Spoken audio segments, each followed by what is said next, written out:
ദൈവവചന ചിന്തകൾ കേൾക്കുന്ന എല്ലാ മാന്യ ശ്രോതാക്കൾക്കും ക്രിസ്തീയ വന്ദനം. ഇയ്യോബിൻ്റെ പുസ്തകം 15-ാം അധ്യായം 30-ാമത് വാക്യം.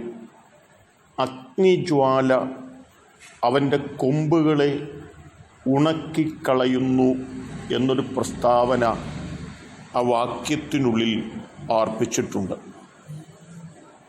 തിന്മയും അനീതിയും പ്രവർത്തിക്കുന്നവരുടെ ജീവിതത്തിൽ സമ്പത്ത് നഷ്ടപ്പെട്ടു പോവുകയും ആ തലത്തിൽ നന്മകൾ അനുഭവിച്ച് അവരുടെ ജീവിതത്തിൽ അവർക്ക് മുൻപോട്ട് പോകുവാൻ കഴിയാത്ത ഒരു പശ്ചാത്തലത്തിലേക്ക് അവർ മാറ്റപ്പെടുകയും ചെയ്യും എന്നുള്ളതാണ്. ഹഗ്ഗായി പ്രവാചകന്റെ പുസ്തകത്തിനകത്ത് 1-ാം അധ്യായം 6-ാം വാക്യം ഓർമ്മപ്പെടുത്തുന്ന വാക്കുകൾ, നിങ്ങൾ വളരെ വിതച്ചിട്ടും അല്പമേ കൊണ്ടുവരുന്നുള്ളൂ, നിങ്ങൾ ഭക്ഷിച്ചിട്ടും പൂർത്തി വരുന്നില്ല, പാനം ചെയ്തിട്ടും തൃപ്തി വരുന്നില്ല, വസ്ത്രം ധരിച്ചിട്ടും ആർക്കും കുളിർ മാറുന്നില്ല, കൂലിക്കാരൻ ഓട്ടസഞ്ചിയിൽ ഇടുവാൻ കൂലി വാങ്ങുന്നു. ഒന്നിലും തൃപ്തിപ്പെടുവാൻ കഴിയാത്ത സമൃദ്ധിയുടെ മണ്ഡലത്തിലേക്ക് എത്തിപ്പെടേണ്ട ഇടത്തും എവിടെയോ ശൂന്യമായി പോയ ശൂന്യതയുടെ അനുഭവങ്ങളിലൂടെ കടന്നു പോകേണ്ടി വന്നിരിക്കുന്ന ഒരു മനുഷ്യൻ്റെ അവസ്ഥകളാണ് അവിടെ ഓർമ്മപ്പെടുത്തുന്നത്.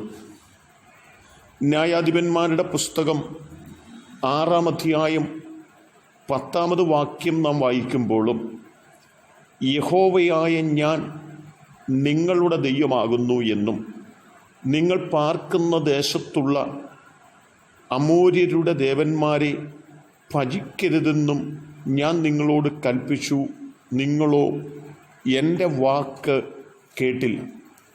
ദൈവത്തിൻ്റെ ജനം ഏകസത്യ ദൈവ വിശ്വാസികളായിരിക്കണമെന്നും ആ പ്രമാണത്തിൽ നിലനിൽക്കണമെന്നും മറ്റ് ദൈവങ്ങളെ ആരാധിക്കുവാൻ പാടില്ലെന്നും ഓർപ്പിച്ചിട്ട് അത് കേൾക്കുവാനും അനുസരിക്കുവാനും തയ്യാറാകാത്തതും നിമിത്തം ഇസ്രായേൽ മക്കൾ ആഴമായി വിതയ്ക്കുന്നുണ്ടെങ്കിലും അത് കൊയ്തെടുക്കുവാനോ കളപ്പുരയിൽ കൂട്ടിവെക്കുവാനോ കഴിയാത്തതുപോലെ അത് ശത്രു സൈന്യം കൊയ്തുകൊണ്ടു പോകുന്നു എന്ന് ഓർമ്മപ്പെടുത്തുന്നുണ്ട്.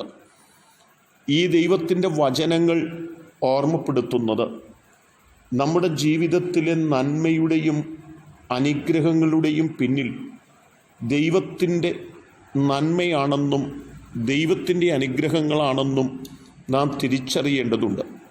തിന്മയാണ് നാം പ്രവർത്തിക്കുന്നത്, ദൈവത്തോട് അനുസരണക്കേടാണ് കാണിക്കുന്നത്, ദൈവത്തോട് അനീതി പ്രവർത്തിച്ചുകൊണ്ട് ദുഷ്ടതയിൽ ജീവിക്കുന്നു എങ്കിൽ നാം അധ്വാനിക്കുന്നത് നമുക്ക് സമ്പത്താക്കി വയ്ക്കുവാൻ, നമുക്ക് ദിനന്തര ജീവിതത്തിന് ആവശ്യത്തിനായി ഉതകുവാൻ ഇടയായിത്തീരുന്നില്ലെന്നും ആ ഓട്ടസഞ്ചിക്കകത്ത് കൂലിയിട്ടതുപോലെ അതെവിടേക്കോ നഷ്ടപ്പെട്ടു പോകുന്ന ഒരു പശ്ചാത്തലമായിത്തീരുന്നു എന്നും ആ വാക്യങ്ങൾ ഓർമ്മപ്പെടുത്തുകയാണ്. ആകയാൽ എന്നെ കേൾക്കുന്ന പ്രിയപ്പെട്ടവരെ, നമ്മൾ സമ്പത്ത് നഷ്ടപ്പെട്ടു പോകത്തക്ക തലത്തിൽ തിന്മ പ്രവർത്തിച്ച് ജീവിക്കുക, ദൈവത്തെ അനുസരണക്കേട് കാണിച്ച് ജീവിക്കുകയോ ചെയ്യുന്നവരായിട്ടല്ല. അനുസരണമുള്ള മക്കളായി ദൈവം നമുക്ക് നൽകുന്ന നന്മകൾ നമുക്കനുഭവിപ്പാനും നമ്മുടെ ധനശിഷ്ടം കുഞ്ഞുങ്ങൾക്ക് വെച്ചേക്കുവാനും തക്ക തലത്തിൽ ഒരു ക്രിസ്തീയ ജീവിതത്തിനു വേണ്ടി നമ്മെ സമർപ്പിക്കുന്നവരായി തീരാം.